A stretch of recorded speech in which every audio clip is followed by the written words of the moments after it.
ವರೆಗೂ ದುಡ್ಡು ಮಾಡುವವರೆಗೂ ಅಂತ. ಹೀಗೆ ಒಬ್ಬ ಶ್ರೀಮಂತರ ಮನೆ ಹುಡುಗ ಒಂದು ಇಂಜಿನಿಯರಿಂಗ್ ಕಾಲೇಜಲ್ಲಿ ಓದ್ತಿದ್ದ. ಅವ್ನ್ ಕ್ಲಾಸ್ಗೆ ಹೋಗೋದಕ್ಕಿಂತ ಜಾಸ್ತಿ ಬರೀ ಕ್ಯಾಂಟೀನ್ ಅಲ್ಲೇ ಟೈಮ್ ಕಳೀತಿದ್ದ. ಸೊ ಅವ್ನು ಕ್ಯಾಂಟೀನ್ ಅಲ್ಲಿ ಕೂತಾಗ ಅವನ ವಯಸ್ಸಿನ ಇನ್ನೊಬ್ಬ ಹುಡುಗ ಆ ಕ್ಯಾಂಟೀನ್ ಅಲ್ಲಿ ಕ್ಲೀನರ್ ಆಗಿ ಕೆಲಸ ಮಾಡ್ತಿರ್ತಾರೆ. ಸೊ ಶ್ರೀಮಂತ ಹುಡುಗ ಏನ್ ಮಾಡ್ತಾನೆ, ನೀವು ದಡ್ಡ ಅಂತರ ಕಾಣ್ತಾನಲ್ಲ, ಇವನ್ನ ಟೆಸ್ಟ್ ಮಾಡೋಣ ಅಂತ ಹೇಳ್ಬಿಟ್ಟು ಅವನ್ನ ಕರೆದ್ಬಿಟ್ಟು, ನೋಡೋ ಇದು 500 ರೂಪಾಯಿ, ಇದು 200 ರೂಪಾಯಿ, ಇವೆರಡರಲ್ಲಿ ಯಾವ್ದು ದೊಡ್ಡದು, ನಿನ್ ಟಿಪ್ಸ್ ತಗೊಳ್ಳೋ ಅಂತಾರೆ. ಆ ಕ್ಲೀನರು 200 ರೂಪಾಯಿ ತಗೊಂಡು ಜೇಬಲ್ಲಿ ಹಾಕೊಂಡು ಹೋಗ್ತಾನೆ. ಇವನಿಗೆ ಅಯ್ಯೋ ಎಂತ ದಡ್ಡನ ಮಗ ಇವನು ಅಂತ ಹೇಳಿ ಪ್ರತಿ ಸಲ ಅವ್ನು ಹೋಟ್ಲಿಗೆ ಬಂದಾಗ್ಲೂ ಕೂಡ ಫ್ರೆಂಡ್ಸ್ನೆಲ್ಲ ಕರ್ಕೊಬರೋದು, ಇವನಿಗೆ 500 ರೂಪಾಯಿ 200 ರೂಪಾಯಿ ನೋಟ್ ತೋರಿಸೋದು, ಅವ್ನು 200 ರೂಪಾಯಿ ಇಸ್ಕೊಳ್ಳೋಕ್ಕೂ ನೋಡೋ ಎಂತ ದಡ್ಡ ಅಂತ ಎಲ್ಲರ ಮುಂದೆ ಹೀಗೆ ಹೇಳ್ಸೋದು. ಹೀಗೆ 2 ವರ್ಷ 3 ವರ್ಷ ಕಂಟಿನ್ಯೂ ಆಯ್ತು. ಇವೆಲ್ಲವನ್ನು ಕೂಡ ಗಮನಿಸ್ತಂತ ಒಬ್ಬ ವ್ಯಕ್ತಿ ಆ ಕ್ಲೀನರ್ನ ಕರೆದು ಹೇಳ್ತಾನಂತ, ಅಲ್ಲ ಕಣ ಇಷ್ಟು ವಯಸ್ಸಾಗಿದೆ, ದೊಡ್ಡನಾಗಿದ್ಯಾ, 500 ರೂಪಾಯಿಗೂ 200 ರೂಪಾಯಿಗೂ ವ್ಯತ್ಯಾಸ ಗೊತ್ತಿಲ್ವಾ ನಿನಗೆ ಅಂತ.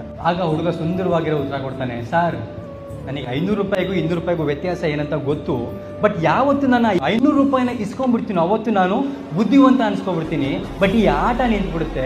ಈ ನನ್ನ ಮಗ ನಾನು ದಡ್ಡ ಅಂತ ಪ್ರೂವ್ ಮಾಡೋದಕ್ಕೆ 2-3 ವರ್ಷದಲ್ಲಿ ಸುಮಾರು 30,000 ರೂಪಾಯಿ ಕೊಟ್ಟಿದ್ದಾನೆ ಸರ್ ನನಗೆ. ನಾನ್ ದಡ್ಡನ, ಅವನ್ ದಡ್ಡನ? ಅವ್ನು ಕೊಟ್ಟಿರೋ ದುಡ್ಡಲ್ಲೇ ನಾನು UPSC ಫಿಲಿಮ್ಸ್ನ ಕ್ಲಿಯರ್ ಮಾಡಿದ್ದೀನಿ, ಅವನ ದುಡ್ಡಲ್ಲೇ ಮೇನ್ಸು ಕೂಡ ಎಲ್ಲ ಬುಕ್ ತಗೊಂಡು ನಾನು ಓದ್ಕೊಂತೀನಿ ಸರ್. ನಾನ್ ದಡ್ಡನ, ಅವನ್ ದಡ್ಡನ? ಜನ ನಿಮ್ಮನ್ನು ದಡ್ಡ ಅನ್ಕೊಂತಾರ? ಅನ್ಕೊಳ್ಳಿ, ಅವ್ರು ಅನ್ಕೊಂಡ್ ಮಾತ್ರ ನೀವು ದಡ್ಡ ಆಗಲ್ವಲ್ಲ.